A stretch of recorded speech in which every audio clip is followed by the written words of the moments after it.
watch them grow. Few that leaves, had to go top it, needed some more. I in the star in this wall, move with force, way too clever, way too smart. Cutting them off, move like them all, face called good, shit that I did, they'll never know. Stepping in silence, choose my bag, they choose violence. Did it for love, never for show. Silly shit, never impress me, move too swiftly. Cannot trip me, cannot trick me, better think twice. We say neck, bag, come for your neck, checking them off, tell me who next. Chase these checks while dressing Nike, say I changed, that's unlikely. In my own lane, why they don't like me, provided food, why did they bite me? Remember the nights I didn't eat to keep the peace, that's my little secret, let you tell I did you wrong. Feel away, step or move along, hold on ice, you can't ride alone. Whipping a coupe, yeah, I'd rather ride alone. Don't call my phone, only time they hit me when they need a loan. Really crazy if they think I'm stepping alone.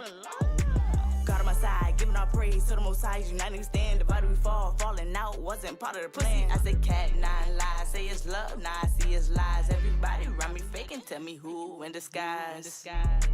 Plant some seeds, watch them grow. Few that leaves, had to go top it, needed some more. I in the star in this wall, move with force, way too clever, way too smart. Cutting them off, move like them all, face called good, shit that I did, they'll never know. Stepping in silence, choose my bag, they choose violence. Did it for love, never for show. Silly shit, never impress me, move too swiftly. Cannot trip me, cannot trick me, better think twice. We say neck, bag, come for your neck, checking them off, tell me who next. Call on me, I'm always there when I call nobody around. Wanna have fun, get this money, yippee ho, and everybody acting funny. Y'all is fake love, call it Valentine's. Claim you love me all the time. 365, I give you all of mine. Want it all, grinding hard, trying to knock me on my balance. Say I'm acting new, call it Nike, never incompetent. Keep on elevating what I tell myself. Too many floors, keep on going up to the top. Getting away, we moving them out. Always got bags, never a drought. Step with a plan, making them mad, it ain't my fault. Longevity is what we do it for, they do it for clout. Better do your research before you try to run these routes. BAG, bosses always grinding, bag on a mission. TOP, top of the port, where my love went missing. Can't give up, deep in the mud, won't get stuck. No more luck, calling bluff, dead leaves falling from the top.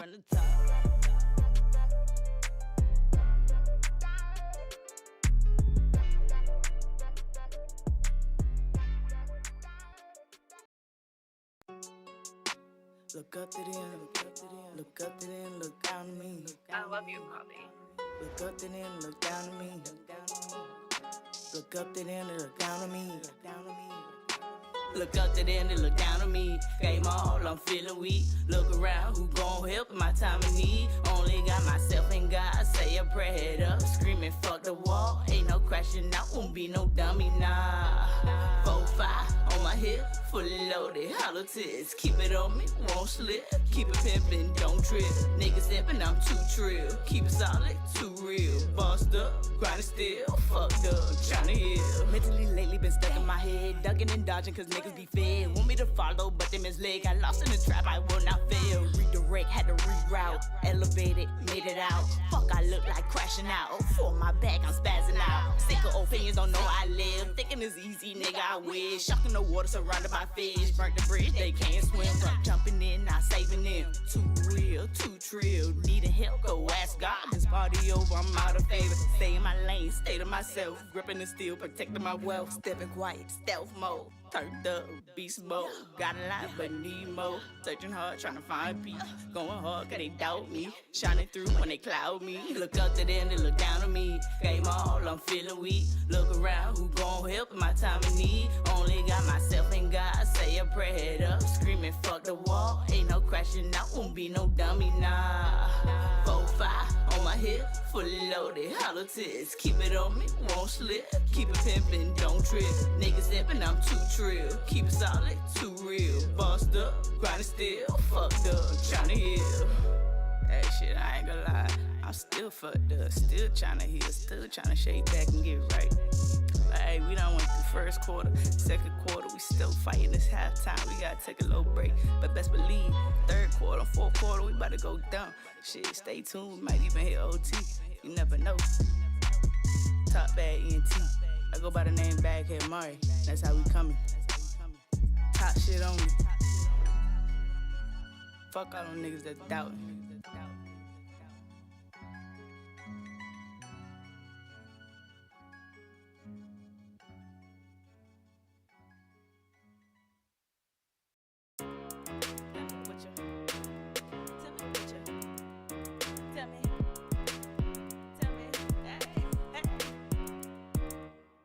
Feel like, tell me how you feeling, how you feeling. Feel like, tell me how you feeling, how you feeling.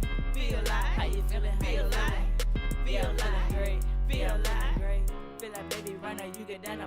cinematic like some movie. I say action, grind my satisfaction. Feel like Wayne, we are not the same. Switching lanes, wow, say I'm acting different bag. How you do that? Turn myself into a boss. Talk bag, feel like raw, self-made, self-paid. Feel like gold, hustling, grinding, got them hating. Got some plugs, talking drop, got the hook up, what you need. Ain't no limits, feel like B. Tell me who fucking with me.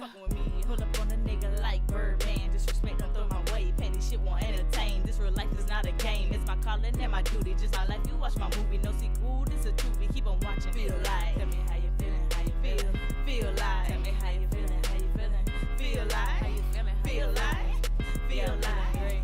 Feel like. Feel like Birdman. Better respect my name. Feel like P.I. master everything. Feel like raw, self-made. Feel like dope, self-paid. Feel like Wayne switching lanes. Feel like baby play no game. Feel like. Feel like. Feel like.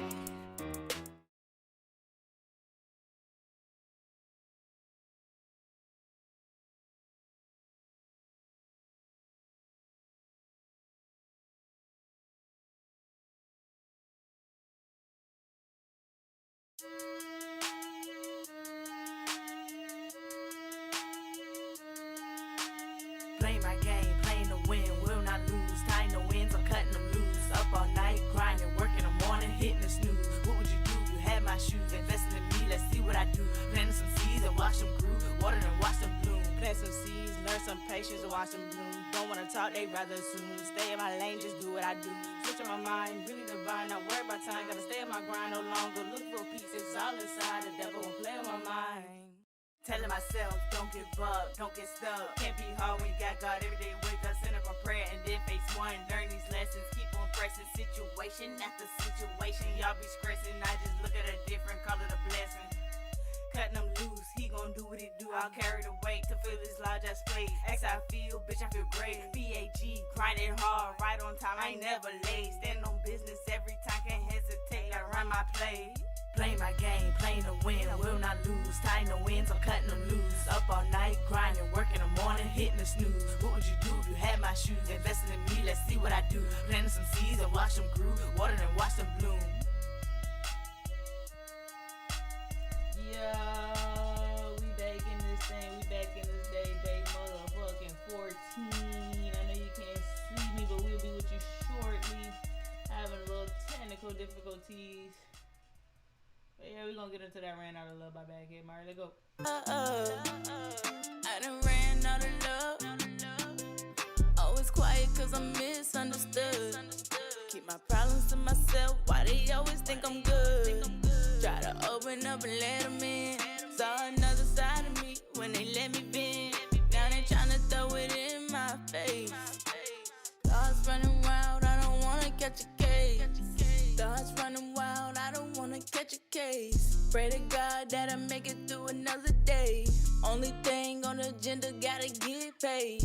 Lost my homies cause we wasn't on the same page.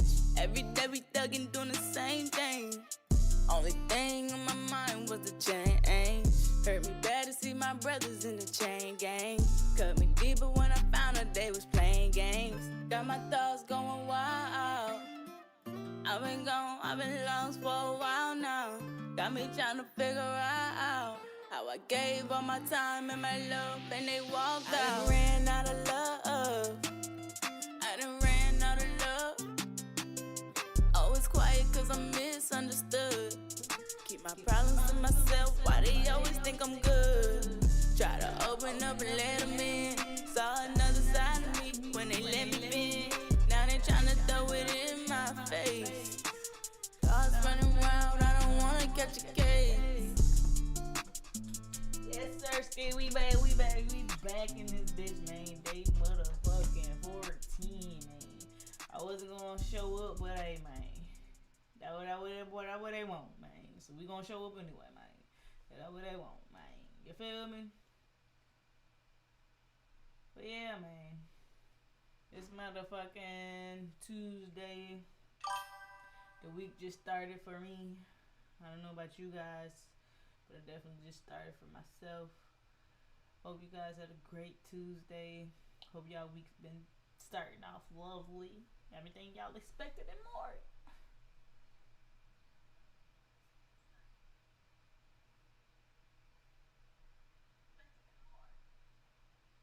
So yeah, man. We just in that bitch, man. I had some shit I want to react to, but I don't know if it's gonna like flag me. You know, YouTube be trapping. I had some shit I want to react to, but I don't know.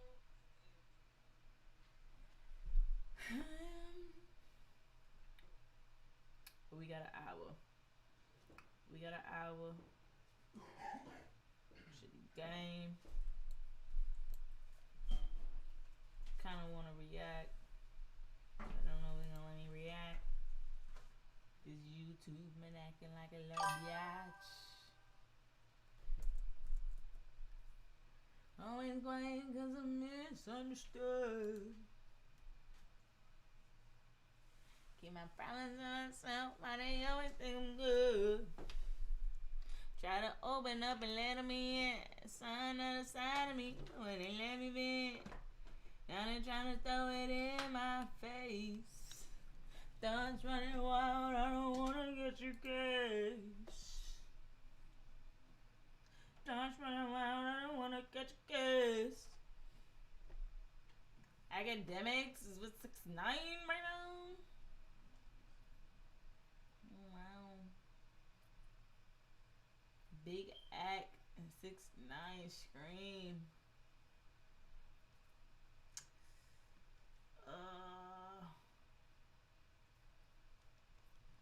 Let's just go tap in. Let's just you know what? Just gonna just tap in to see what's going on. If you're a producer who hates AI, this plugin might change your mind. This is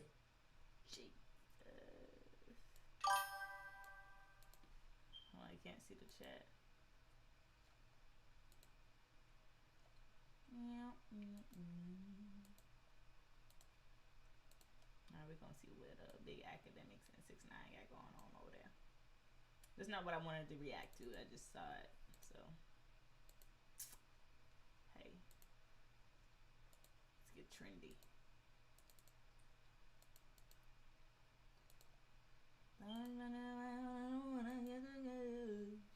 That song like stuck in my head, man. If everybody else, is anybody else Twitch working? Oh. Yo, Holly. What up, Holly?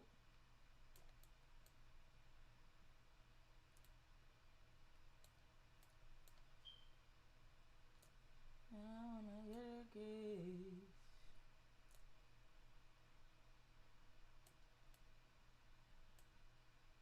I wanna get a kiss.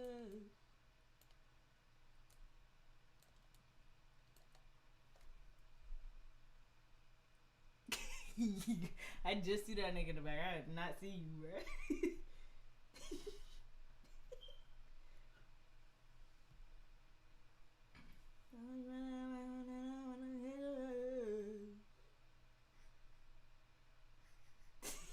I saw that shit. I was looking at him. I saw that shit.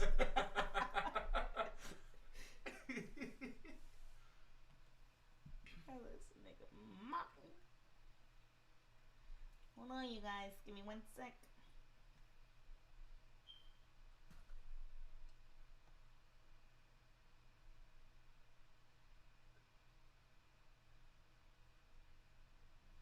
Okay. Put it up all the way. Should I do all the way? Should I do in the middle? I think I should do all the way.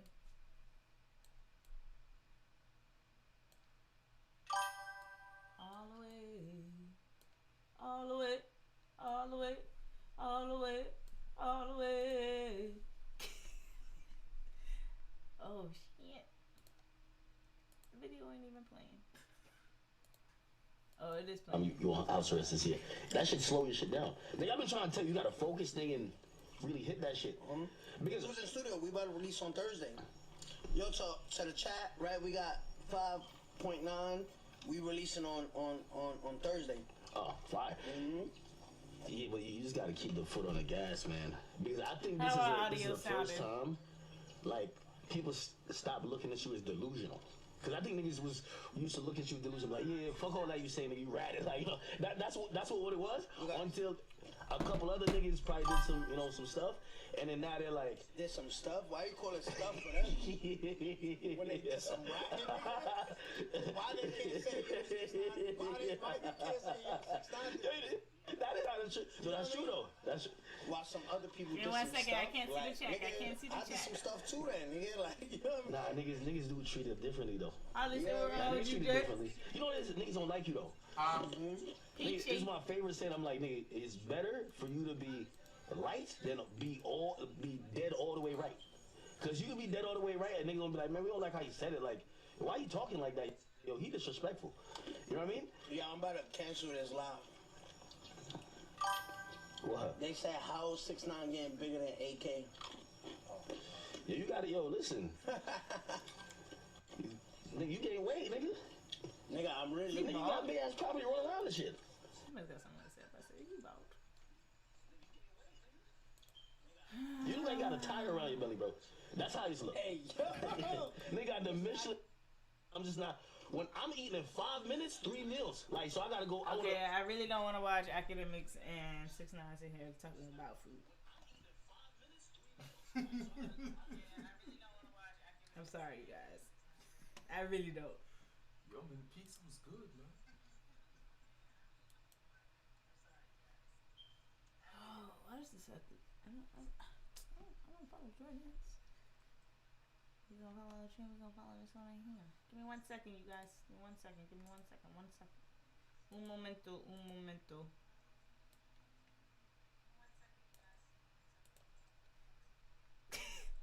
I look like a crackhead now. My eyes are big as fuck. That's it.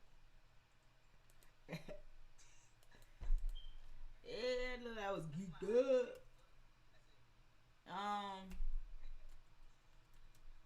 Damn, what's this shit called? Oh, what's that? Franklin. Kurt Franklin. Let's say Franklin. The podcast, was that his podcast? Yeah. He got a podcast? That's what it was? What about? I think so. I don't know. I just saw some shit I want to react to, but NLE Chopper and all that. Kurt Franklin. No, I know it's Kurt Franklin. It's his podcast though. It's his podcast.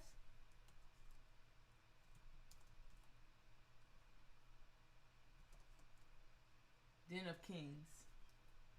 Oh, second thing on there. Sorry, academics and 6ix9ine. Y'all talking about food and shit. Who fatter? The fuck? Oh, Ray J was on that one too? DC Young Fly was on one of these shits too? Damn, how many episodes he got? How come we ain't never heard about this?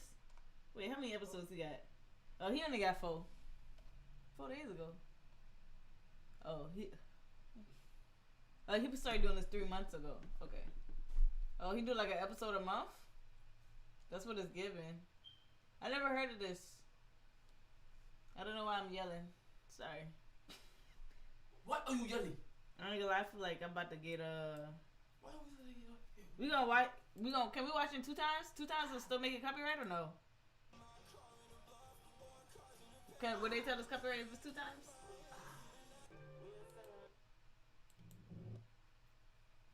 Alright, yeah, we gonna have to like really like. I feel like it's Kurt Franklin, bro. No, they gonna flag a nigga, bro. I feel like we gotta do 2 times and skip through. We can't like watch like how we be watching Drewski shit. Sorry, y'all. Oh, y'all can't even see what I'm doing. I'm sorry, y'all. Say. Why I still say 6ix9ine? Academics.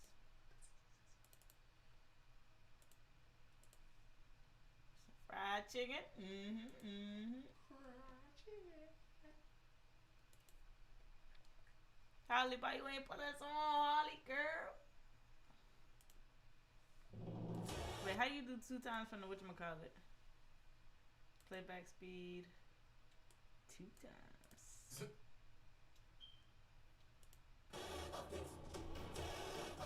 The conversation as black men that we're not having across the country is how do we protect and save the health of our minds? The worst place a man can be left is left alone with his thoughts. Yes, sir.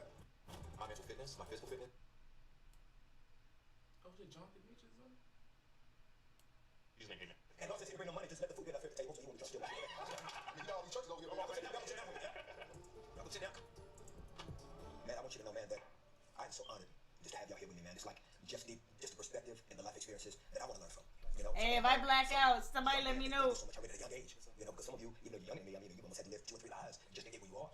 And then for those of you that had to live in front of the camera and still be strong, still be powerful. This is supposed to be a serious podcast, but I feel like I listened to it 2 times. Is how do we control and protect and save the health of our minds, the health of our emotions. And you know, growing up in church, I've had to even erase some bad thinking.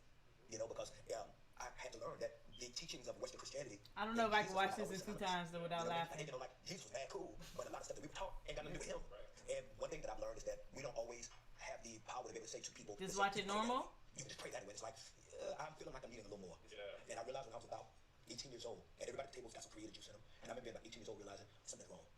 My highs are too high, and my lows are too lows, and I felt anxiety, My bad, what too and I low? felt depression, but you didn't want to say anything because you didn't want nobody to think that, well, you know, I ain't Christian enough. You know, Can I say something about man, that? you can listen. I want to open up the table to all of y'all to talk and tell me how y'all feel about this topic of black men and mental health.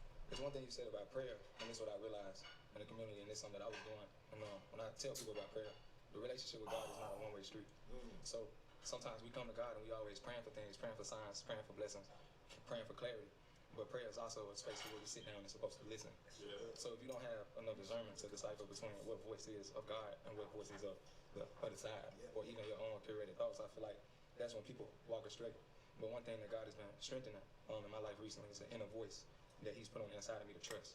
So like, you know, even the way everything I do, what I wear, what color I wear for the day, what's my words of the day, what's the things I'm looking for, all these different things come with me and my devotion to Him. I created a word called neuranical.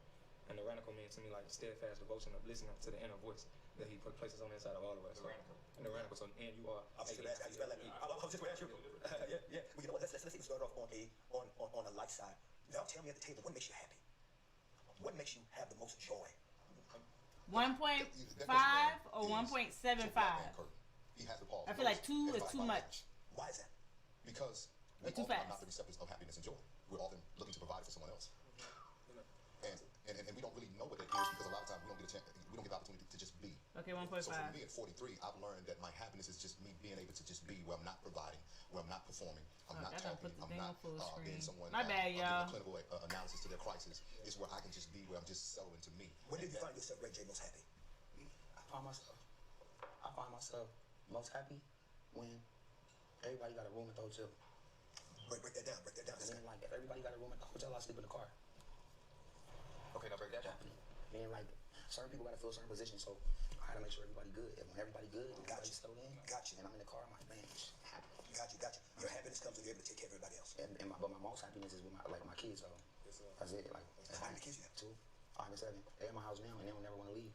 I be telling my baby mama like, yo, if the kids crying because they want to stay with me, it ain't a bad thing. Let them cry and then let them take them home. But you know what I'm saying? Don't take away from like them just want to be with me too. You know what I'm saying? They sad, they gotta leave. Yeah, I got 2 kids. I think that's the happiness for me is very specific when we go to movies as a family a lot. And when we are walking back from the theater to the car and we're like, what was your favorite part? Oh, I like this part. You know, like it's a great memory that we've replicated so many times. And it's so specific, you know, even if the movie sucks, we're like, actually, there was nothing good about that movie. You know what I'm saying? But that little walk to the car where we're all together and we just experience something together, that's a very happy moment for me. What about you, Jonathan? What makes you happy? Well, I'm very happy right now. Why? Well, I will say that a wise man once said, when you're happy, it's because you got something happening. What's that wise man's name? What's his name? Kurt Franklin. No, it's gnarly, right? So like, I've been in such a state of joy. I know we're talking about happy. Yeah. Right? But there's a difference in it. There is a difference, you know. But because the joy has been so deep, I find that happiness is easily achieved. I'm kind of happy a lot of the day. Not just because of my medication. You know what I mean? Like I'm happy most of the day. Most of the time. Hold on, wait a minute. You know, okay, so thank you, King. Do you know what they call psychiatrist shrinks? No. Because you know, that's the nickname term. Like really, like y'all don't know what they call shrinks? The reason why psychiatrists are called shrinks is because it is their job to shrink the problem. That's all. Wow. So when you go in, with, you know, life is great. You know how you go to the you know, you go to therapy. Like I've been going to therapy since I was 28 years old, right? And you go in, I like this, and their job is to shrink the problem. That's what they call shrink. But he just did something with humor that shrunk something, and he slid it in. And did y'all catch it? He mentioned being on medicine, but you did it in just such a loose way. Slid it anyway. Yeah, no. Let me get some. No. This nigga reading. There's often a negative connotation to when someone is medicated, and particularly in the black community. You know this, Kurt. Because, again, in the church, if you can't pray it away, definitely taking medicine means that your Holy Ghost or that your salvation ain't as strong as you say it is. Right. But we need medication as much as we need therapists, as much as we need coaches and teachers and all those different things. They're all stabilizers. Because if I can take something that can offset and pause within my neurotransmitter, which is basically allowing me to move smoothly through my day to where I'm not having a psychotic breakdown or not having a meltdown, give it to me. Because oftentimes when we're looking at mental health issues, most of them are genetically passed down. Tell them real quick your background. Tell them how you got it. Just in case y'all don't know my man. And I want you to tell them that real 100. So, was a free agent in the NFL, got sent home. And I had advice, and it was so serious. I was paying for the food. Yeah, I want to make sure. I want to know your story, though. Why you talking about this? Yeah, so, man, went home and attempted to take my life. So I was a cutter. My dad was a pastor, my parents divorced, and I started cutting at 13. Yeah. And every time something would happen, I was always cut. And it was funny because I was, well, not funny, but my sister saying, I always wondered what was the marks on your arms when we would come see you in college, because to understand self-harm is that I was allowing myself to cause physical pain to numb the pain that I was dealing with on the inside. And then my second suicide attempt was a drug overdose. That was several years later. Yo! Hello? What's going on out there? And you have nothing to say?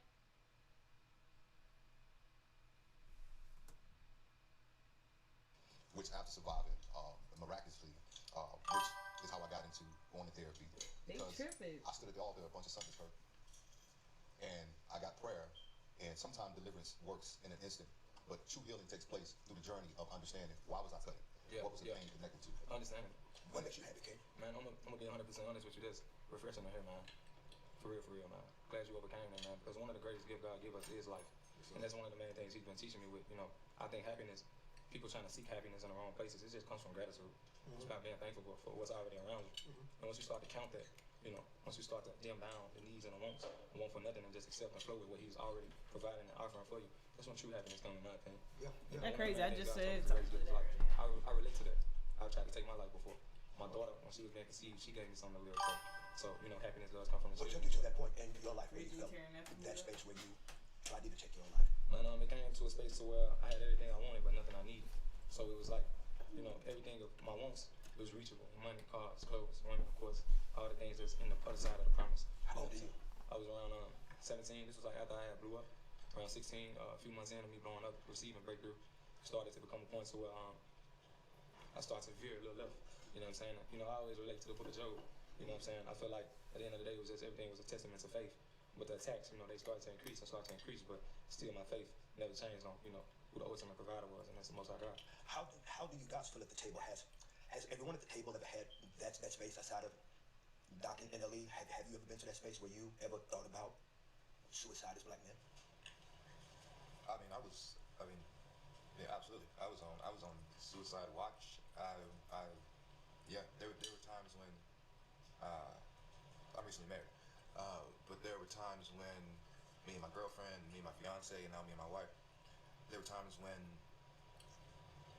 we never spoke about it, but she never left me alone, and I never let myself be alone, because we had spoken about that, you know, and I put it to her very straight, you know, I just don't want it, you know, talk about life, you know, I just don't want it, you know, I just don't want. What brought you to that place? Isolation, right? Ostracism, humiliation, abandonment, you know, and the funny thing about that is that, I mean, we got a doc here, so I've learned that those things and having an event happen to you and getting arrested or, you know, losing a job or, you know, having to rejigger, you think that's the thing that gets you, you know, but it's usually, I found for myself, it was something way back, you know, it kind of had my mind in a certain space, you know what I mean? I keep hearing this that nigga in the background telling them niggas to eat. Drug overdose? Yep. Wow.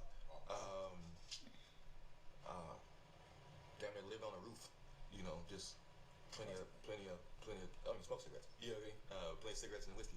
You know, I actually wrote a letter. Yeah, I've done the whole thing and been there. Just the courage you have at this table, though, man. Just the courage. It's not. It's precious, right? Like life is precious and it's deep, but there is a level of like I don't really care.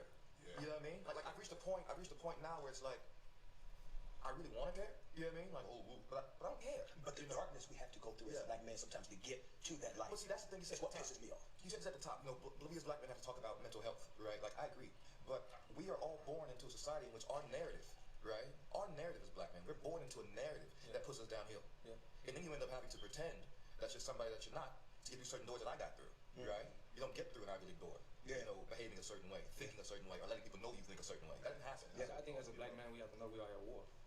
And you know, every day we wake up. Do you two, as young men, do you feel the pressure as men, or do you feel the pressure as young? Like, is the pressure that you feel being connected as being a black man, or just you just feel it in general? I don't feel pressure. I feel honor. You know what I'm saying? I feel honor because I'm a firm believer when that pressure is being formed, that's what creates the diamonds.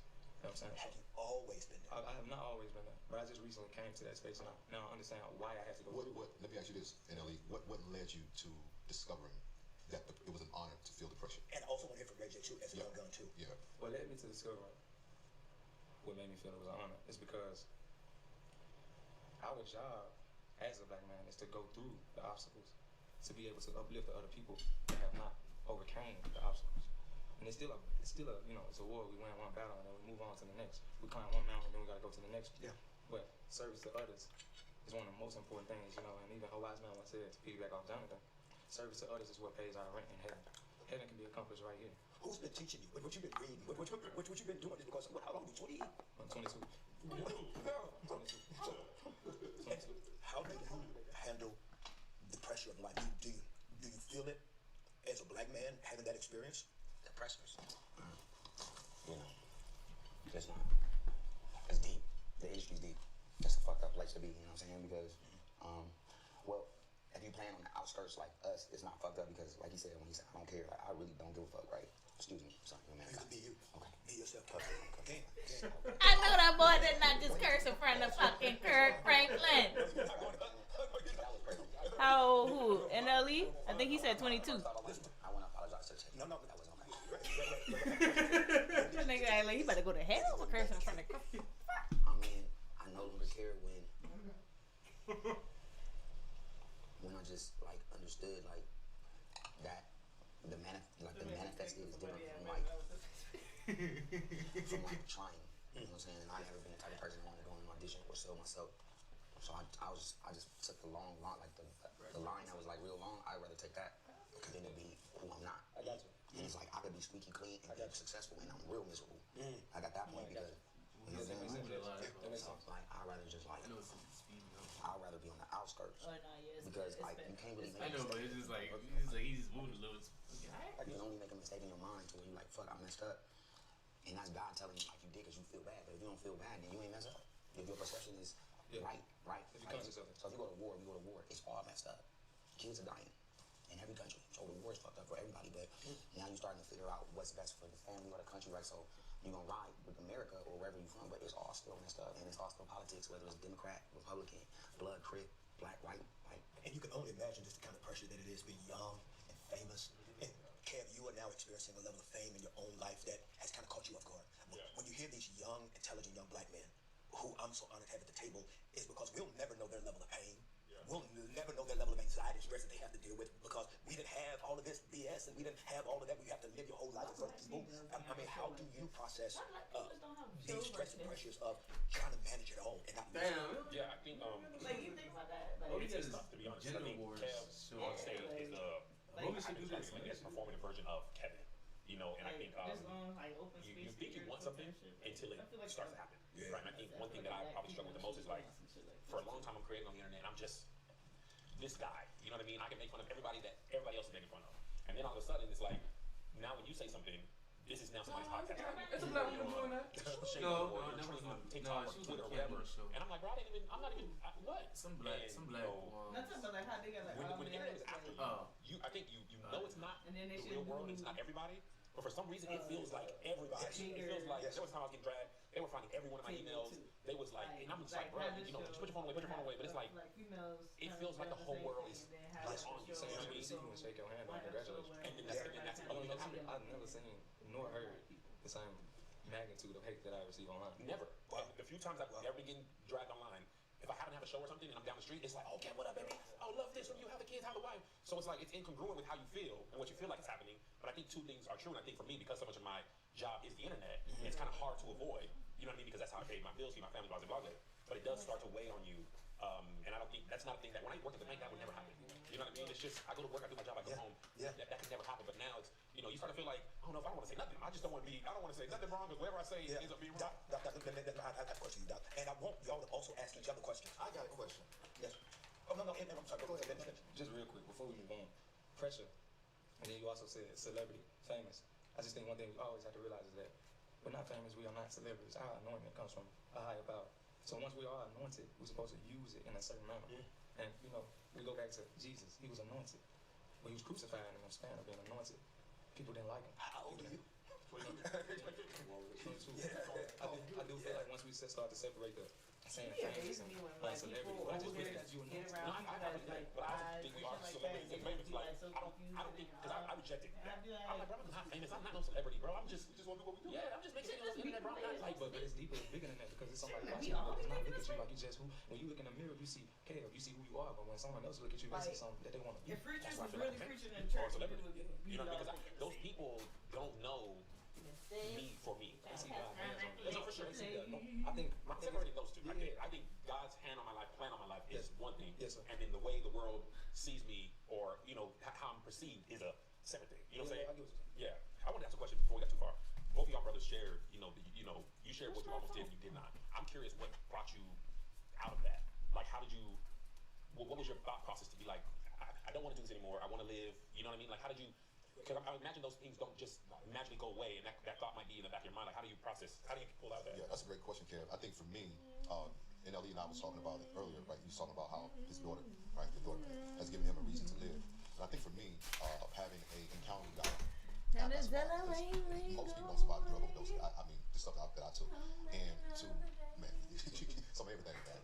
So my football injury was a nerve damage injury that I had to my pudendal nerve down the lower part of my back. It was so damaged that I'm just being vulnerable. I couldn't get an erection at 25 years old. Wow. So it was either do open back surgery or to try some rehab from a doctor that I met in Houston, who was the only doctor that can help with the nerve damage without surgery. So I was on Vicodin, codeine. I was on all that stuff for the pain. So I fell at practice one day on my tailbone and woke up. It was like temporary paralysis. Couldn't move. Lower extremity. So I OD'd on all of that along with other painkillers. Like for me, it was the internal pain of just the daddy wounds and all those different things, in which I've talked about, on stage, watching a father pastor, but wanting him to be a father to me as his only son. So and that for me was so difficult because my brain at the time was trying to rationalize how can you speak into them and not speak into me. Yeah. So the 31-year-old Jay that attempted suicide just wanted daddy to say, son, I got you, and it's okay. And it was just really, just really having to reconcile, which took time. That maybe he couldn't give me what he didn't have because it wasn't given to him. Yeah. Because you get what you have. Yeah. And understanding that, man, was painful because I also had to accept what I was never going to get. Wow. Well, peace came later. It came later because until you can reconcile that thing, you can't have peace. Yeah. And I think for me, it was also how my parents divorced. Because football, the helmet was a mask for me. I could put that helmet on and be whoever I wanted to be. And for 60 minutes, I can just release all the rage, the anger. And I'll never forget my coach physically. Hit you. Yeah. And I remember my coach asking me, he said, what are you thinking about when you're out there? Kurt, this is no lie. I never saw an opponent's eyes. I always saw my father's face. Wow. And for me, that pain drove me. But here's the issue, that when we don't have a place where we can release that pain, we begin to harm ourselves. Imagine being able to build anything just by thinking about it.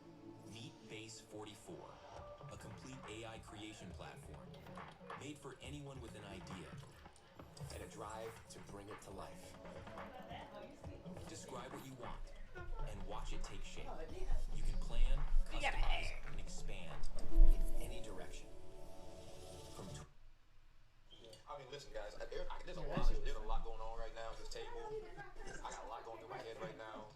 some? Well, it's interesting, right? Because I mean, yeah, like I found my wife in my lowest moment of all time. You know what I mean? I found my wife, and that's awesome. Like, she's an amazing woman. She is an amazing. That's what we do at the house when we start feeling good about being married. Yeah. So I found my soulmate. And he married to Megan Good. Queen, you know, in that moment, we found each other. Yeah. I'm just gonna move through it really quick, but I got something to say, right? I always knew Megan was a real one. So in that space, like. I just feel like this reaction. Like I hear you, young brother. Like I hear you. You know what I mean? I really do. I hear you too, Kev. But in that dark space, like nothing. Like sorry, like bad news. Right? Like nothing's getting you out. Nothing's getting you out. Like, no one's talking about that. Oh, my babies. Oh, my career. Oh, my life. Oh, my, no, that's horseshit. That's horseshit. If you had something to hold on to, you wouldn't be in that space. Hey, he preaching though. Girl, when I'm getting out, my mama told me I can't get you out. Wow. You know what I mean? Megan couldn't get me out. Hey, your mama preacher. My mama preacher. You know what I mean? Like, no one's talk about that. Like what we talk about, like, you know what I'm saying? Like enough of like let's cut the bullshit. You know what I'm saying? Like, you know what I mean? You know what I mean? And I'm out of a dark place, right? I disagree. I disagree. Well, respect them, brother. The road leads back to two. No man, no woman, no kid, no pet can, but God can. The road leads back to two. And my thing, but my thing is. Hold on, I'm sorry. NLE, boy.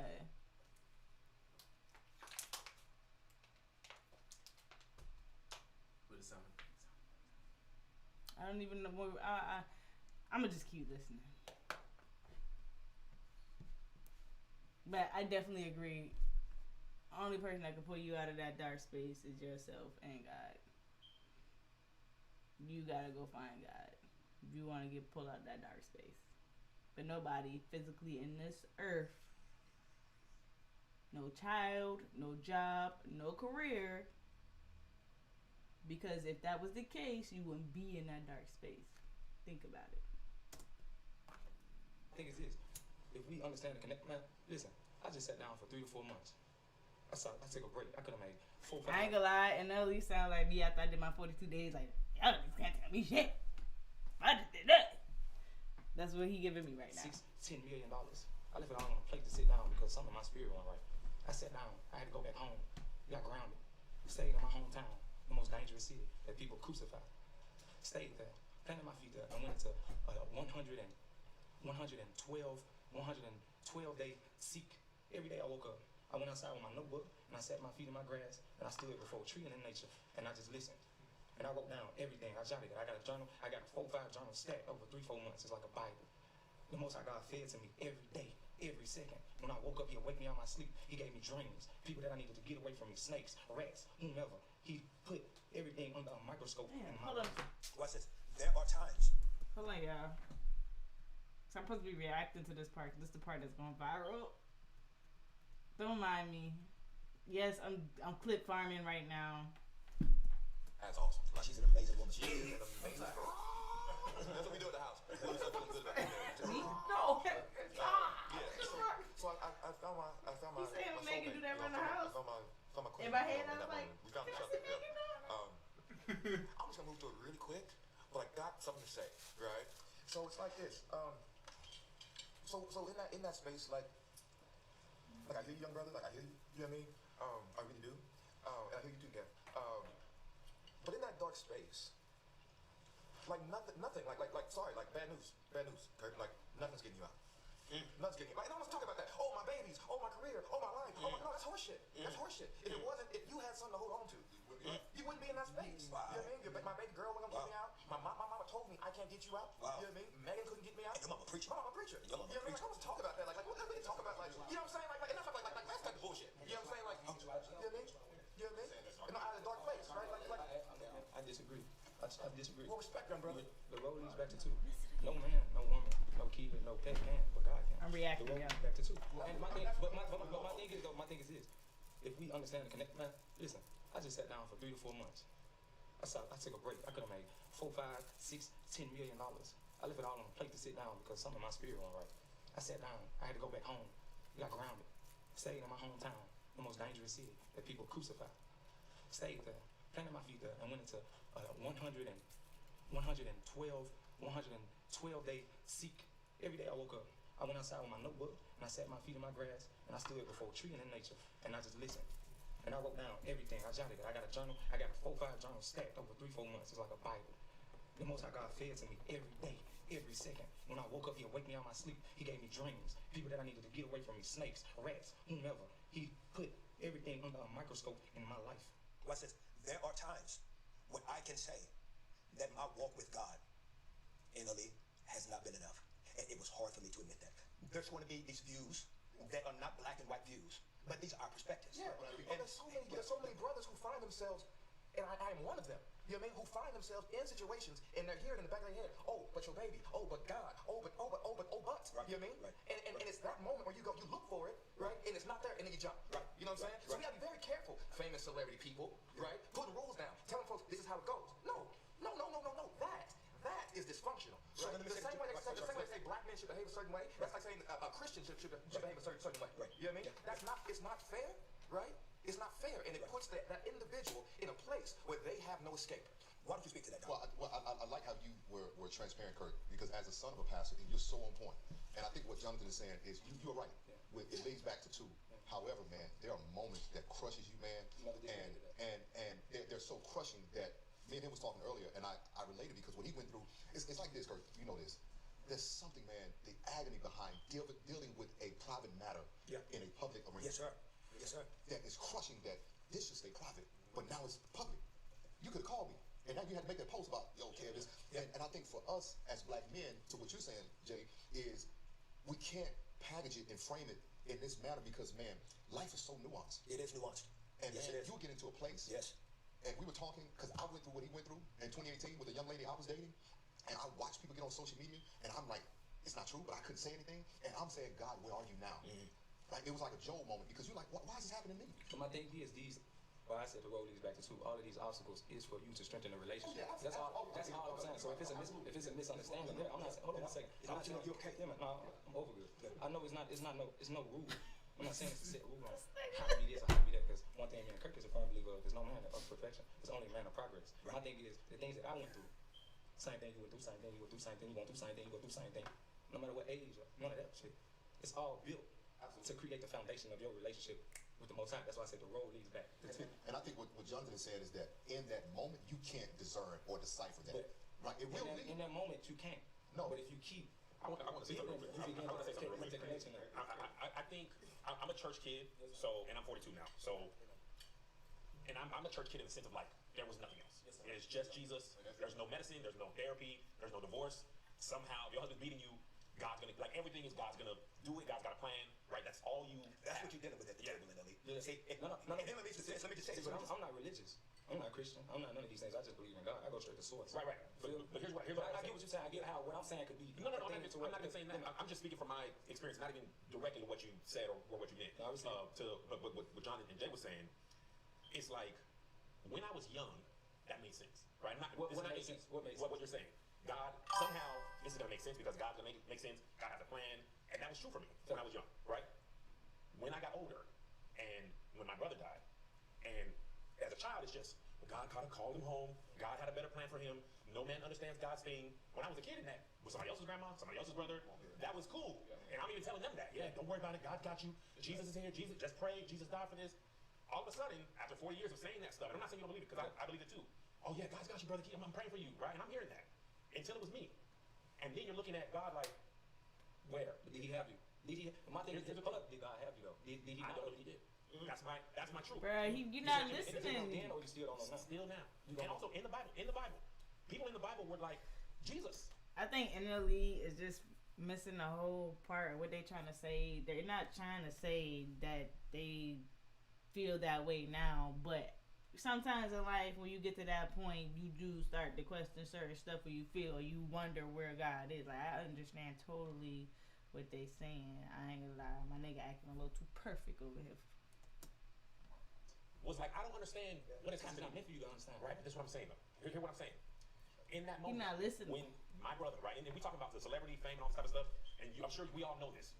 Your circle of like actual trust people that you know, if everything about you that everybody loves was gone, the amount of people who will be like, hey brother, you Uber, I don't care, come by the house and play Uno. That amount of people that you really actually trust is usually less than 5 people, maybe 2 or 3 people, 1,000%, right? For me, one of those 2 people is gone. 1000%. So now it's like, and then you have people at the church, at the funeral, oh, brother, God's got you. Okay, here y'all, okay? But that person is gone. Do you know what we're talking about? Let me spiritual bypass. Is he gone though? Is that person really gone? That is dead. If energy never died. No. Let me tell you what's happening, King. Let me tell you what you did with the table. I'm gonna share something with you. I'm dealing with the same time. No, and I respect it. I deal with. And I know what you are. I deal with the way. I deal with people dying in the most violent way, and I gotta go to their funerals, pay for them motherfuckers, and they mama had to cry on my shoulder. I'm not discounting that. I'm not discounting either, but I'm saying. Well, no, first of all, I am very grateful that the space for conversation just happened. Me too, bro. They was having just a talk. Yeah, This is actually a conversation. Yeah. But I do want you to know, and I do want you to know what you're also walking into is because I know what I'm walking into. Well, if you don't mind. How do you know? Shut up! And I really appreciate that. You're also talking to people, and I want to go to this with you, Ray J, because you were raised in the church too. This is what you also do. See, you had, and correct me if I'm wrong, and I need your opinion. You weren't raised in church, were you? My grandmother, My phone on the live? to my pastor's church hold that. 3 or 4 times. I just heard myself yell. What about you? I'm a product. That's of the that. TV. Okay. That veered my father away from church. Wow. I went in church every day and all this. Good, Every good. time I was not. I can't say. Which is but good. I still received what he felt. You get what I'm saying? Yes. So right, I feel it the way he felt it, and I still feel it secondhand. You feel me? Well, let me tell you why I said that. It's because I appreciate and love when people did not have to be forced to go to church and have stuff thrown down their throats, because it gives them a different way to paint their picture of the journey. But going to church isn't the solution, man. No, I'm not disagreeing with you, King. I'm sharing with you what you're walking into. And What's happening at the table for a lot of us, let's call it what it is. You make me not want to finish the damn fucking video. It's because we Sorry, have Kurt. people make us feel bad. Why though? It's a thing where you have us here as people, you have God, and then this is what happened. We gotta go through all The these 2 different times, speed up, things. making weed. Primarily the source. You know what I have a problem with? One of the things I have a problem with, and it may be controversial. A lot of people may say this, and may say that. I don't like. Let me say it in a manner to where it's extremely intelligent. Let me think on it. In Christianity, it's a thing where people praise the Son more than they praise the Father, and that's what I don't like. Okay. Because if we are man made in a likeness, Jesus is our brother. You get what I'm saying? Why would I drop down and praise my brother instead of praising my father? And that goes back to honoring your parents. I just gotta say something. Have you read the Bible? I read the Bible. I listen to the Bible. I would see say- Christian tip. I would say Christian Jonathan- T.I. Hey, Jonathan says read it again. Coming Please. from the space where No, you had to for go through real. this, you were raised in church, you've seen different things that have not been always good. How The Bible also said, don't get me to lying. have you processed? I was saying, the Bible also said that you must go through Jesus to get to God. So that's why we pray in Jesus' name. So make sure they reach God. You know what I'm saying? When it comes to dealing with your own journey of health, mental health, trying to be strong. Ray J looks stressed, bruh. How have you sometimes had the conflict of what to pray away and what to go seek help for, how to address issues that you may go through as a black man that is sometimes seeing faith not always in the best way or the right way or the wrong way? Has any of that ever been your experience? I hate church. Why? Well, first off, because they always sit me in the back. And I'm like, damn. All right. But that makes you not feel good enough. I mean, I'm way back there, yo. Then they put me in the front of the church, and I'm like in the front, I start sweating, yo, real bad. Like, I'm supposed to be at the front. And then, I just was up there, like, yo, I'm a real sinner. And then, We all are. But what do you do, Ray J, when it comes to the journey of trying to find what the solution is for you when you are dealing with those areas in life that are too big for you? And they affect your mental health. They affect the emotions that whether you can't pray away or you can't do something away, it's because a lot of times as men, we have these things that help get us through, whether it's sex, whether it's drinking, whether it's drugs, and this is historical for us as men. Work, Nah, what I mean? facts. We always try to You're find supposed to something be that helps us there get through. gaining more knowledge. It'll never be a day where we don't have to find peace in something. like, at the end of the day, like, I feel you. Like, damn, that shit, it, like, hurt me. It, like, really hurt me, like, to see what you went through, bro, because that shit just, that's not cool. It's just like, to even, like, as I'm sitting here, I'm thinking about Kev as well, because to watch Kev have to mourn his brother, who I knew that they were so close, this was also his manager. but was it any, like, when your brother passed, was any, like, racial stuff that happened? Like, what happened? Was it any? No, so this is the part that feels the most cruel about it. He had cancer, and at the time that he was diagnosed, they were like, this is like a terminal cancer, 5 to 7 years, right? So Well, sorry, man. What makes it worse is if he just got cancer and got sicker and died. Okay, that's what cancer does. You understand that. He got cancer, got sick, and then got better, to where he was back to where he used to be. So we were on a book tour, and I saw him in Houston. We had dinner. Everything was normal. And the night before he passed away, we were texting and calling. Everything was great. The day he passed away, we were talking. We were texting. We were talking about sports. And then my sister-in-law called. I was like, "Your brother had a seizure." And I'm like, "What?" I still had my phone in my hand. I was like, just talking to him. And I was so disoriented that I had a show that night. And I was like, I came home and I was like, I'm gonna go to my show. He'll be fine. And my wife was like, I'm gonna go to Houston. I think you should come. And thank you. And I'll never forget this. We're flying, and my nephew called me on the plane, and somehow my phone still rang. And my nephew told me on the phone, he's gone. Wow. This was the last time he was alive. I talked to him the night before. We made the New York Times bestseller. Look, thank you, Richard. So it's the highest high. Like that day is the best day ever. Because it was like we did it. Everything was like we wanted to do this. We wanted to make all this stuff happen. And we did it. And before we could even celebrate it, you're gone. Jeez. And then all this stuff starts happening good. And it's like, bro, this is what we worked for. All the stuff, the shows, and it's just like, there's times where I go to text him or to call him, and it's like, your brain doesn't even remember. So and then on top of all that, his responsibilities became mine. So his family, he's the provider for that family. So now all of a sudden I gotta help his wife, his kids. So I'm grieving with y'all, but I've taken on more of a burden, even though we're all sharing the same pain. I'd only been to 2 funerals before that. The 3rd funeral was my brother, and now I have to pay for and plan it. And I don't, you know what I'm saying? I've never done any of this stuff. Yeah. And then I still gotta be my own husband, my own wife's husband, my own kid's father. I still got employees. I still gotta show up. You know, that's where I'm saying the work part of it. Like, I don't even know what I would have done if I didn't have work. And I'm not even saying I buried myself in work. But it was like, I gotta live. Yeah. But I also feel guilty for living. Yeah.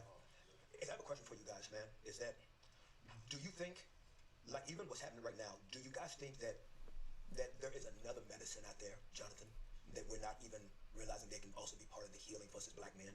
And it is the lack of sometimes affection that we feel that we have not been prepared to give each other as black men. Like, I'm gonna tell you something, and I said this earlier, you know, and I mean, I'm not ashamed to say, man, that I would love to have known what it feels like to have a father hold me, or have a brother hold me and embrace me when I'm weeping tears. And I think that there's something therapeutic about that, but because the culture has always put us against each other, you know, that do you feel, Doc, that we're missing these opportunities to even help heal each other by embracing each other in our darkest moments, to just let each other know, I see you, I got you, and we're gonna be all right? Like, do you think that there's something we're missing in this alpha male, this toxic masculinity that we're dealing with more than ever in our culture? We're missing connection. Yeah. And you see how the air changed? Yes. As Kevin was sharing.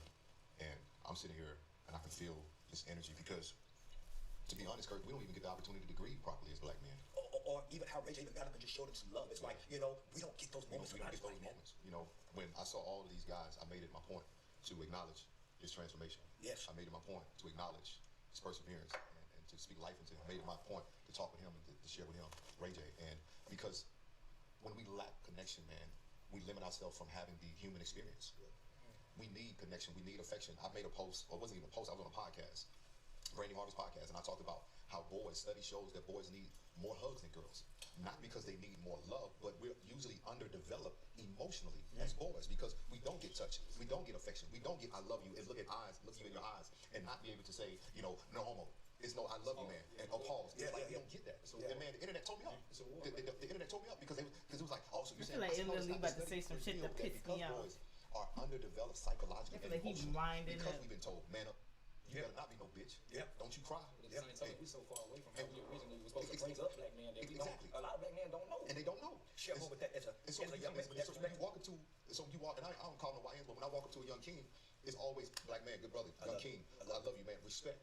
And I've seen, man, and most times when I'm through the airport and somebody stop me and say something, I embrace them. And they'll say, brother, thank you. Because usually, Kurt, it disarms them from having to armor up. Because usually when brothers go into any space, we're armored up. Tell me about this war, NL. That's a war. I mean, we all aware of war. We all aware of war. They would wake up. You know what I'm saying? Define it for me. Just somebody who's older, I would love to know in detail from your perspective. It's because your life is so much more different than mine. I would love to learn. Is it the war to kill black masculinity? Is that what it is? I mean, it's the war. It's the war to black man, black masculinity. But a lot of people gotta understand black men also have feminine too. feminine on the fifth dimensional level with receiving, stillness, trust, just allowing things to happen and flow within a life. And just, you know, the balance. We're unbalanced. As black men, we want to always do. That's the masculine. Not the feminine, not this. Feminine is receiving, stillness, trust, faith. Masculine is just the power and the act of doing. Once we start to create balance in that area, that's when black men, we become more polished. But the war is that information like that is not groomed to us from yay high. You know what I'm saying? Even, you know, and brother, I don't even want it to be a misconception. Like, I'm not understanding what you went through. I don't want you to feel in no way, shape, form disrespectful. And, you know, I feel like everyone on this table is the utmost love. Understood. Yeah. But, man, one thing that I started to learn, and I never understood why in science it stuck with me so much, it's the energy cannot die, can only be transferred. Now, that's my perspective, right? I'm not saying that's how you should apply it to your life. But I can't say, man, my grandfather died of cancer when I was like 8 or 9 years old.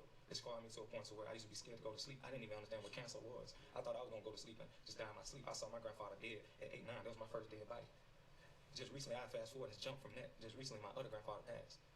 But the connection, the reason why I say energy can't be divided, only be transferred, I'm going to break down the story. When my grandfather passed, I'm usually able to meditate and connect with anyone on the other side, and I'm able to receive from other realms. Yes, sir. The living. I'm able to receive. Once I went to sleep that night, I had a dream.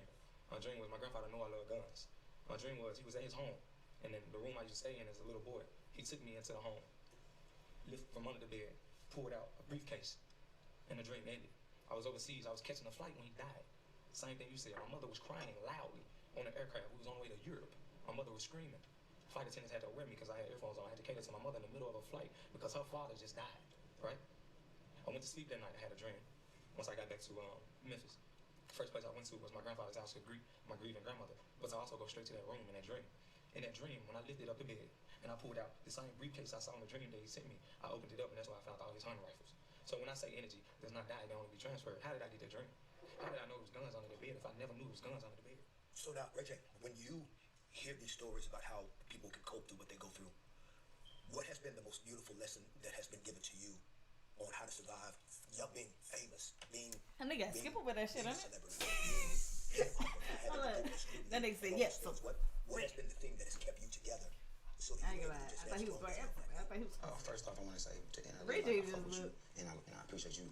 Really out of it, genuinely though. trying to like Not out of it. make sure you say what you feel and from your experiences, and also put out this word where it can help people because a lot of people listening, and I respect that. I do, man. But like, and when I was 22, bro, nobody could tell me nothing. I feel like he about to check me. 22, 23, 24, 34, 36, right? It's all different. 42, 40, right? It's different. But in his situation, he's right there. And that's where it's at. So it don't matter what we say about the years that we put in after and what happens to the years after that is a little bit different and it gets a little trickier, right? But when I was 22, that's all you can tell me. And the OGs, they used to tell me shit. I'm like, OG much respect. All right, cool. They don't know what we talking about. Right? You know what I'm saying? But I always show up. You know what I'm saying? You're gonna be like, for sure. You're like, you know, all right, man. All right, OG. All right. And you're like, you don't know what you're talking about because I know what I'm talking about, right? But 23, and the way you're doing is like if you keep your head on straight like that, right? Know that at any time, everything can change. Like 1 second. It's already done. It's done it multiple times. Yes, sir. Meaning what? It's done. It's changed multiple times. But what I'm saying is, no, it is, but it hasn't changed. Like you don't understand it yet. You don't understand. I don't understand what yet. What 32 looks like. Yeah, I do not. You're right. What 42 looks like. But There's no but. No, it is a but. There is no but. Same way I look at the OGs and I receive what I can and I take it with a grain of salt and apply what I can. I apply what I can and I leave what I can't. You feel me? So But are you eager to listen tonight? Have I not? I don't think so. Not yet.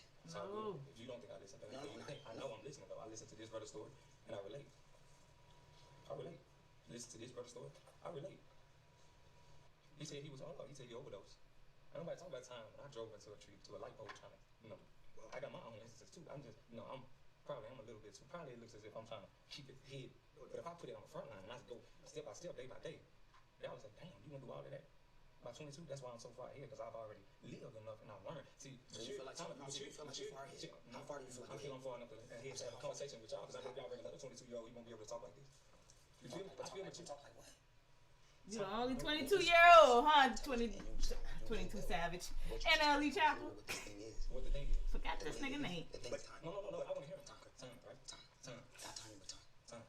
Within time, what do you feel is going to be revealed within time? But I'm not already understanding. I like so. I'm listening. And I think what Ray J is really saying, Arthur C. Brooks talk about crystallized knowledge and fluid knowledge. Yes, sir. And crystal knowledge is what we've acquired with age and with time. Yes, sir. And obviously, which honor and respect, yours is fluid.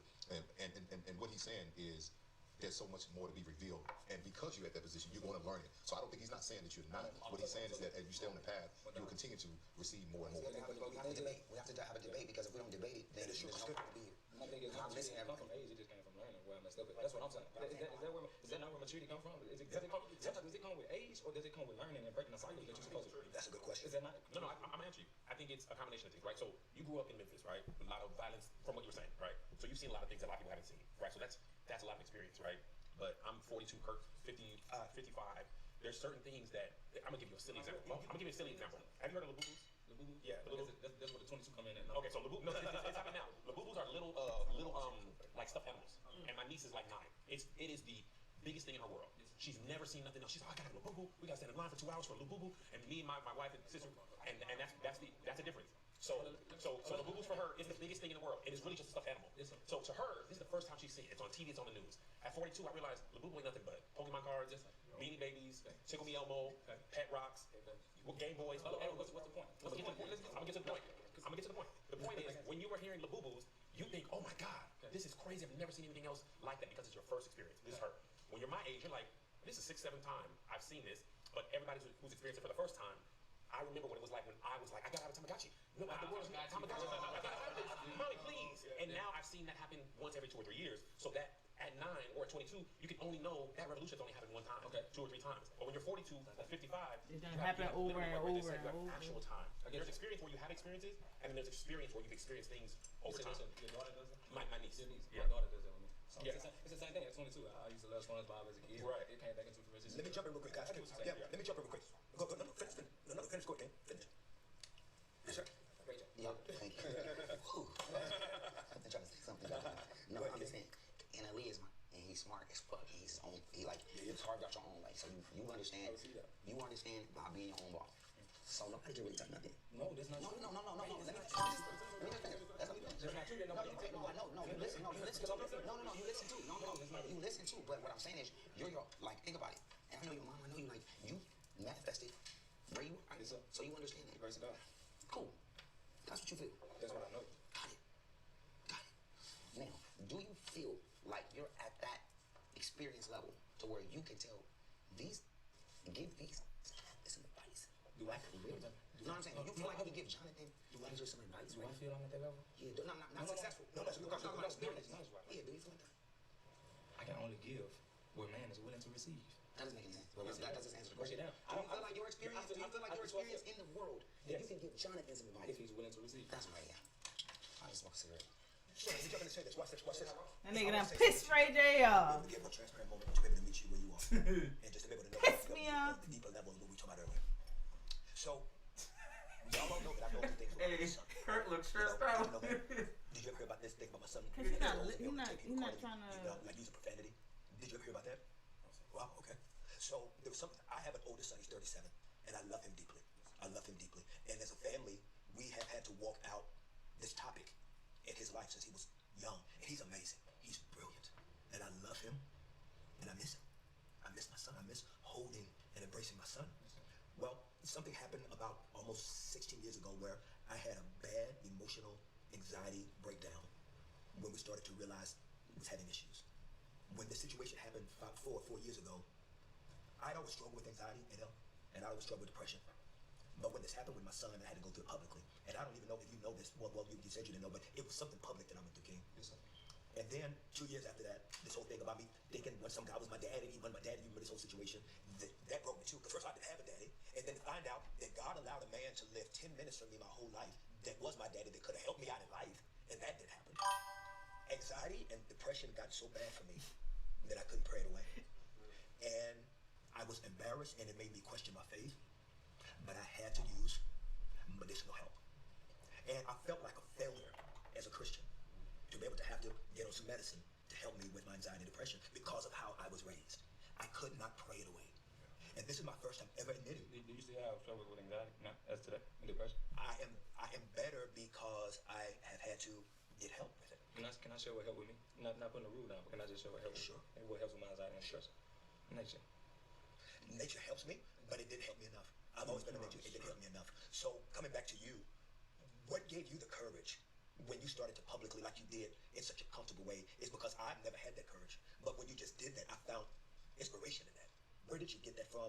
That it wouldn't take away from your masculinity, that it wouldn't take away from your own power.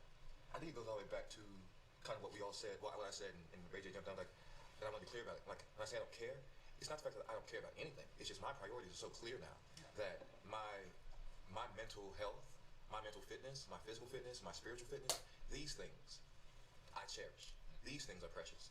And it is the ego, it is the Google, Facebook chat book, you know, it is all these things, you know, that distract from that, you know. And when I got now on the other side of it, right, like, I just really love what's going on, you know. The question is, how do I get to the other side? What my question is, how did you find the comfort and courage to be able to say? It's more, that's what it is. Because we say that in drama school, you have to increase your need to communicate, right? Like, that was our big thing, right? You can't increase your need to communicate. I feel so led to break down, right, and diagnose this taboo thing that is around us as men, and especially us as black men, and especially on us as Christian black men. Wow. Right? Wow. I feel like that is a calling and a mission for me, because stepping out and watching everything go, you see what people think about you, and you take the good with the bad, you take the crooked with the straight. And what I realized is there's a whole group, a whole ecosystem, an entire demographic of people who are looking at people like me, people like Kev, people like Doc, people like my homie, people like you, and saying, what do they do? What do they do? What do they do? And I go, if the Lord has put me on this earth and has put me through all this, right, and I'm still standing, and I'm still here, right? I gotta share that. You know, I gotta share that. And the things that were burdening me, I'm gonna unburden in front of folks so they can see that it's okay. It's really okay that you hurt sometimes. That sometimes the prayers you don't feel like they working. Yes. You know what I mean? I mean, not working, but sometimes it feels like they ain't working. You know? Yeah, some days they do. Some days they do. Some days they don't feel like they're working. Yeah, you know, like you got the most beautiful woman, and sometimes she can't turn it around for you. You know what I mean? That like these material things do not mitigate the suffering. Yes. Right? Yes. They don't mitigate it. Right there. Yo, will somebody let Ray know that his boy would love him back in? Yeah. Yeah, that and I think that there's so many men that are watching this that are trying to figure it out. It's because here's the truth. We're all trying to figure it out. And I think that there is a level of grace that we don't give ourselves and each other because that's huge, bro. Jump up. That's huge. Not being so hard on self. It is perfection within our imperfection. That's huge, right? Yeah. And I think it starts there, you know what I'm saying? That's the first step of self-love, is to be gentle with self. Self-love. Treat yourself like a toddler. Self-love as black men, do we even feel worthy of that? Self-love, Doc. What does self-love look like? Say something, because I feel it. It's two things. We were talking about this earlier. I forget who said it, but we were talking about. I'll give an example. Two things. I'm sorry. It's a lot of thoughts are in my mind. We had the wildfires here in LA in January, and it was the first time I ever experienced it. My son came to me and he was like, "What are we gonna do?"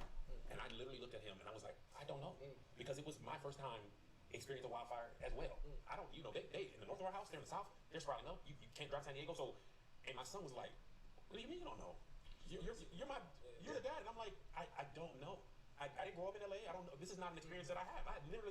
I'm gonna just try and figure it out as we go along. Damn. Wait. Me like, you need to know. We only 20. No, we got 26 minutes left. And the love part, we all as black men, it still feels weird for me to cry, especially in front of me.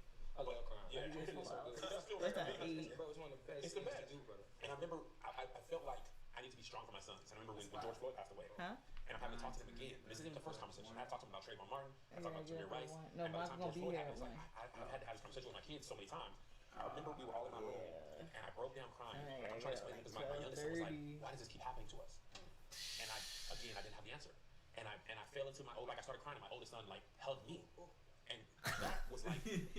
I'm supposed to take it out tomorrow. It also let him know that this is something that you can do. Yes. And I love to share the story. And I'm gonna pass after this. I was watching this anime. We'll see. Well, I'll be home. And it's amazing. And there was a swordsman who was making swords. He was a master craftsman. He was teaching the main character how to make a sword. And she tried to make him pure out of strength. Only strength, the best metal, and the swords kept breaking. So the master told her, you have to have strength and softness. Hold on, let me see because if you don't give the sword weak points, it will crack and break every time. We are either taught or raised or believe that there should be no weakness. You know, having my daughter taught me that, man. Yeah. They taught me that a lot because you can't handle her how you would handle different things. You have to Yeah, even my 2 sons, I thought you can't even handle them. They both boys, and you can't even handle them. I had a little girl first. I think that's what got me out of all of the. I can see that. If I had a son first, I would be like, I'm gonna make him tell like me. Now having a daughter can do that. Let me ask you a question. What does personal healing look like? That's interesting, and I really love this healing beat because You say you really love it? I really love the healing, Okay. right? Because there's 2 parts to it. Like, so when you cut yourself, right? There's the initial cut, and then you still got to move around with it, right? And then as it starts healing, right, it still hurts, right? There's a scab up, there's all these things. That's the process of it. That's been like my last like 3 years, right? And so for me, like, and just talking like reality, you know, like the way it manifests for me is I'm more me. You know what I mean? And like now I don't have so many questions about, well, why they like me or why they hanging out with me or this and this. The doubts kind of go away because I know I'm showing up 110%. You know, my 100%. Can't do 110%. 100% myself, right? And I'm connecting with connection. I'm connecting with brothers. I'm connecting with sisters. There's a certain amount of unity, right? That's how it's showing up in my life. You know, things are, not saying things aren't difficult, you know, at times, but there's a certain ease, right, and a certain self-possession and understanding that is really interesting. And I take that, right, and I can take it to my wife, right? And there's no like, your shoulders aren't up. You know what I mean? It's like, yeah, this is what I think. This is what I feel. You know, talked about it earlier. The isolation, man, is such a dangerous place. I often say, the worst place a man can be left is left alone with his thoughts. Yes, sir. Yes, sir. It's such a dangerous place, man. So thank you for creating this for us. I just wish I could help more. It's because a lot of these shows that, call them, it's all about, it's about being sensational. You know what I'm saying? It's not about healing. And I don't like that we have a society that people want to put on platforms the process of you and not be part of the healing of you. And that is something that I think that we've got to start covering each other more. And I just wish that I could have done a better job of creating a safer place that it could have been. And the truth is, who knows, this may be a seed. We don't look out for each other. It's like the story of Noah, right? When he was drunk, and it covered, his nakedness. We don't cover each other's nakedness. Well, we point at it, we flag at it, we podcast about it. Yes. You know what I mean? Like, I want to be able to say to all of y'all that I really do respect and appreciate this moment to have with you. And I want to know from all of you, what can we say to the women watching? They may have a man in their life that may be dealing with these issues. How do they help their kings get to a place and a journey of being whole and healthy? We just need someone to listen. I think that would be the most important thing. Like, sometimes we need people to just listen to what we have to say. Like, women are insecurity. They want to feel secure. Yep. So we have to be able to provide them with enough security to the point where they're willing to understand and listen. We just got to be of service. It goes both ways. We got to know when to dribble the ball and also when to pass it. So, I feel like this whole conversation, man, was dope. You know what I mean? I feel like then nobody hold back, and there's going to be a lot of moments to where, people may say, I don't agree with this or I agree with that, but at the end of the day, we're doing God's work by talking about it. You know what I mean? And that's all that matters. Yeah. I appreciate you, brother, for using your platform to bring me upon, and sit at this table with great people. You know what I mean? So, And thank you for trusting me. yeah, man, thank you. I was just gonna say to the women part, and I can only speak to my wife. She never weaponized my vulnerability, and I think that I'm not even a tough street dude or anything like that, but I also never wanted to appear weak in front of my wife. Yeah. And that's what my military brat. It's all orders and sharp corners and stuff. Like my dad did not cry. He didn't. What I'm saying? He never seemed weak to me ever. He cried one time, but it was his dad. But the point is, I never saw that. So when my wife was like, I remember when I first opened up, I'm just giving you a little piece to see if you're gonna in 2 weeks be like, yeah, remember you was crying. You know what I'm saying?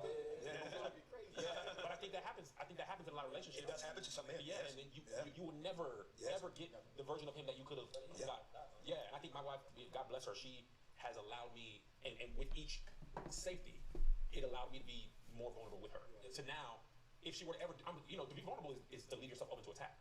So now I'm so vulnerable with her, she could do irreparable harm if she wanted. Yeah, and because she could and doesn't, we're able to reach a level of love that you can only have if you are truly vulnerable. And she is with me. It's not a one-way street, but I think it's easier for women to be vulnerable, more easy than it is for men. And it hides intimacy as well because you like, and I said this in another podcast. Like people often ask me why I don't cheat, brother. I'm not getting that. Like you understand the value of somebody that you can trust to fall asleep, like just to fall asleep. Like sometimes you can't even fall asleep. They get pictures of you sleep. Like what kind of peace could I, if I can't even fall asleep? If my picture is valuable, like we can't have any trust in a relationship if I can't even trust you that I can fall asleep. Yeah, over Zeus me there. I was like, what are you talking about? She was with me, Okay, like everyday highs, lows. I remember I didn't even know what vulnerability meant. She was like, I want you to be able to share your fears with me. And I remember telling her, how can I share my fears with you if I don't share my fears with myself? Wow. I don't face my fears, so I cannot tell you them because if I acknowledge them, they're now real. Wow. But she, after 10, 15 years of marriage, you needed that to continue to go. Surface stuff, that's not gonna get you 21 years of marriage. Yeah. You can't be on the surface for 20 years. Yeah. Eventually, you either want more or there's nothing left. Yes. So I think to answer your question in a shorter way is, not weaponizing vulnerability allows your man, your husband, or boyfriend to be more vulnerable, and therefore you can come back stronger that way. Doc, what about you? I would say, You know what, Doc? I want you to go last. I want you to go. Who didn't go? Did you go? I'll just speak for what. Oh, I'm just so happy. I think being present, that's a big thing, and also kind of reflecting back to us what it is they see, because she can tell me I'm tired before I know I'm tired, and she can see that I'm uneasy before I know I'm uneasy, and the way I'm just gonna speak about my relationship, my marriage, the way she can coach me through. And I've given her that vulnerability, right? I'm a highly coachable husband. You know what I mean? I go, tell me what it is. Okay, that's the play. I got it. Sometimes I get to run it my way, and sometimes I do it by the book. And I go, okay, cool. And yeah, she's my helpmate. And I'm her helpmate. And she just, we talk about holding somebody down. You know what I mean? Like, it doesn't look like holding his hand walking through the courtroom. That's part of it. But the other part is you got to get up. You know what I mean? She clearly understands the mission. Yeah. And she supports the mission. Yeah. And she pushes the man. And that's good. as men, right? It's like having a training partner. You're pushing me to be better. Yeah. You know what I mean? And when I fall, you say, okay, you all right? Yeah, I'm all right. Let's go again. You know what I mean? Can I speak to that real quick?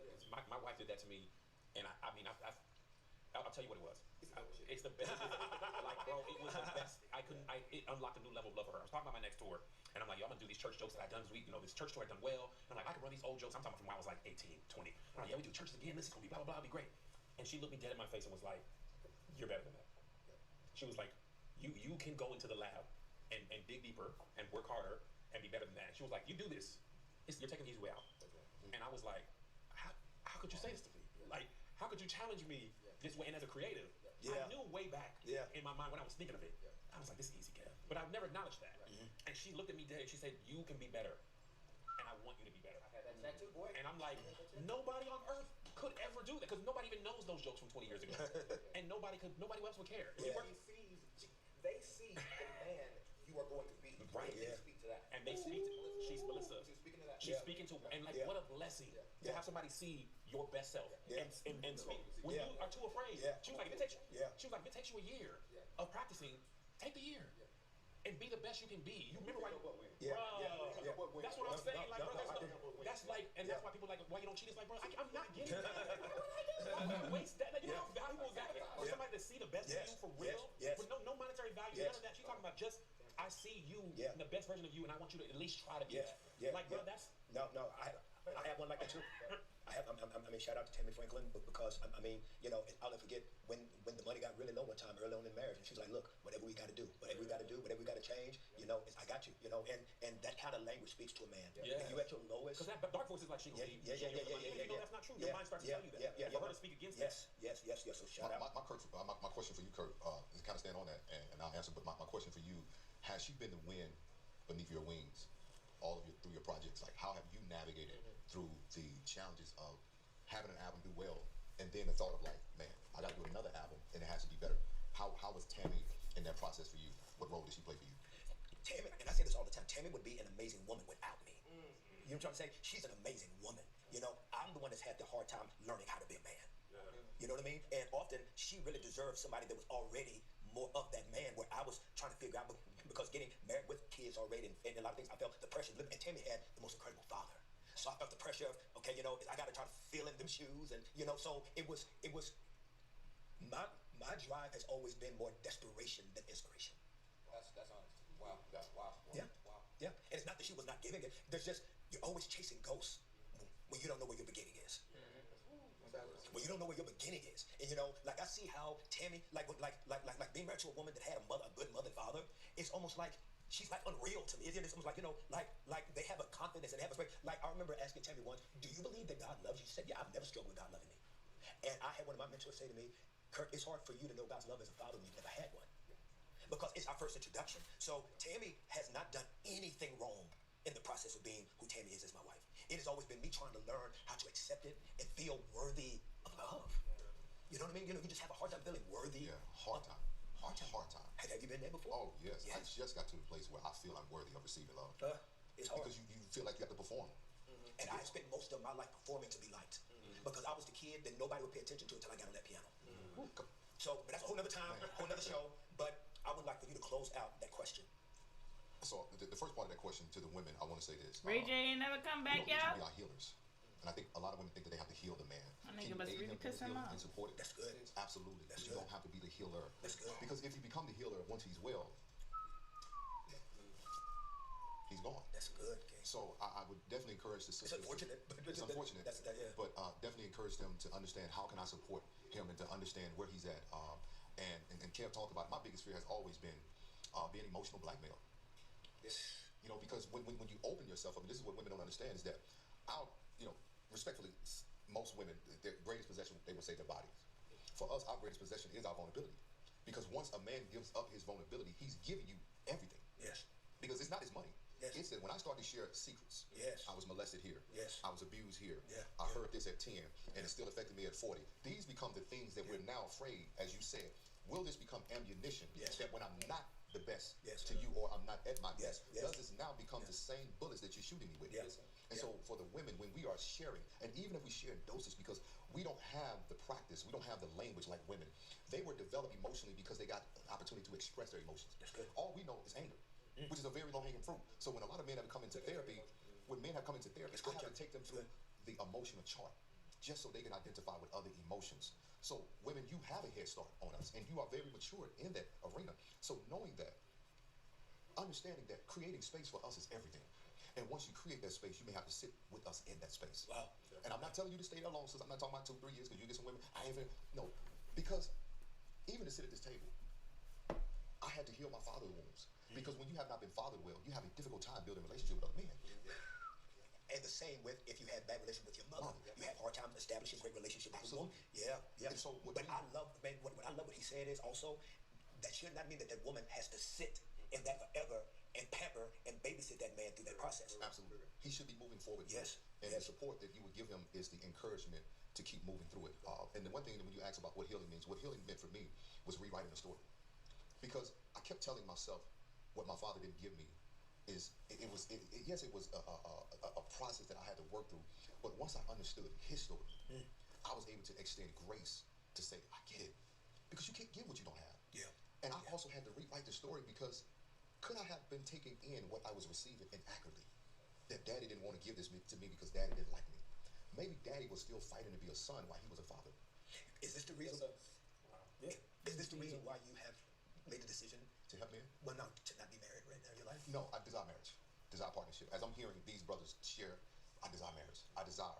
I was engaged. I know what it's like to lose a child. Like, I mean, I've had the experience of miscarriages and the broken engagement 10 years ago. So I desire what I'm hearing, and this is why I love that he found that in a time where most probably felt he didn't deserve it. Wow.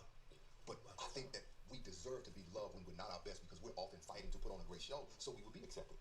And how beautiful was it to find love at a moment that the world was like, he doesn't deserve that. But God is saying, this is when he needs the most. And to hear him say how his wife carried him in his grief, man, I'm over here, and to hear how you talk about Tammy. So my fight even now, because God, I've done the healing.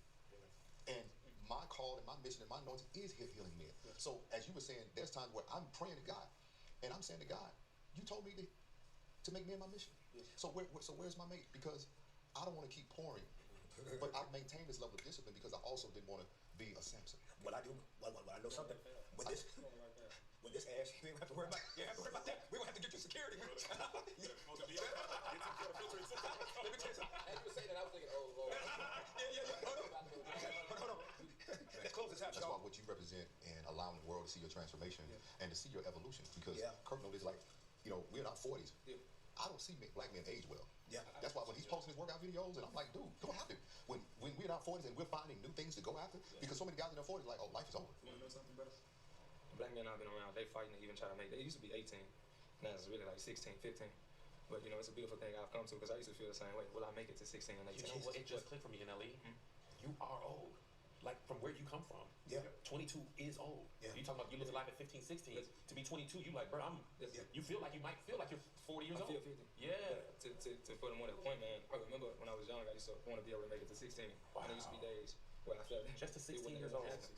But now, and this is something I realized that black men should start to practice. I envision me as a grandfather. Yeah. We never envision ourselves growing old. We're really scared of growing old. Right. It's like, if you really think about it, we start to look at the clock and we feel like the clock going against us. But You know what? we never want to see I always us envision myself as a grandfather. See, but But that's what I'm saying. Like, I just came into it like that's what I think. That's a big difference.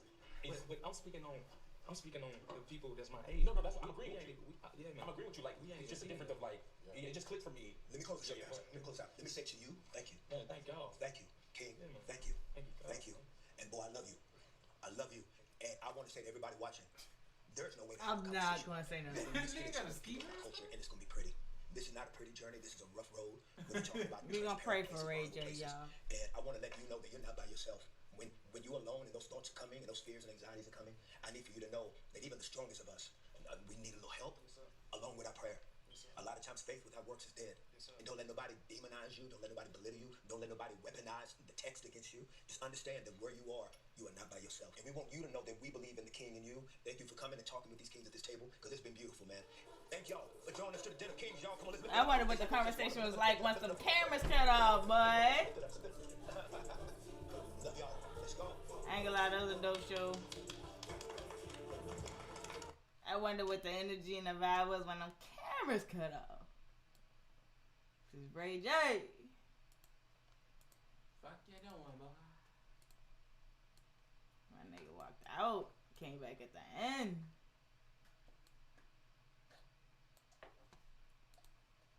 All in all, dope shit. Never watched it before. It's dope. It's dope. Should have more shit like that for black people, period, honestly. Different dynamics. Sit at the table, get some, made me want to bring back Bag Full of Thoughts. And I'm just bullshit. Alright, I'm going to bed. I gotta get up in like y'all can see that? I gotta get up in 4 hours and 9 minutes, man. We thuggin'. Fill y'all in. Nah, I ain't filling y'all in on. Nah, I was playing. If you know, you know. So yeah, with that being said, I go by the name Bag ENT, represent Type ENT, Day 14. Got a little reaction. Chase in the cut. And yeah, man. I see y'all boy tomorrow. I'll see y'all boy tomorrow. I'll see y'all boy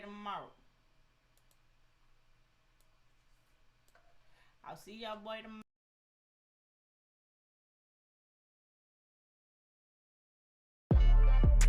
Plant some seeds, watch them grow. Fruit that leaves, had to go top it, needed some more. I in the star on this wall, move with force. Way too clever, way too smart. Cutting them off, move like the mall. Face called good, shit that I did. They'll never know. Stepping in silence, choose my bag. They choose violence, did it for love, never for show. Silly shit, never impress me. Move too swiftly, cannot trip me, cannot trick me.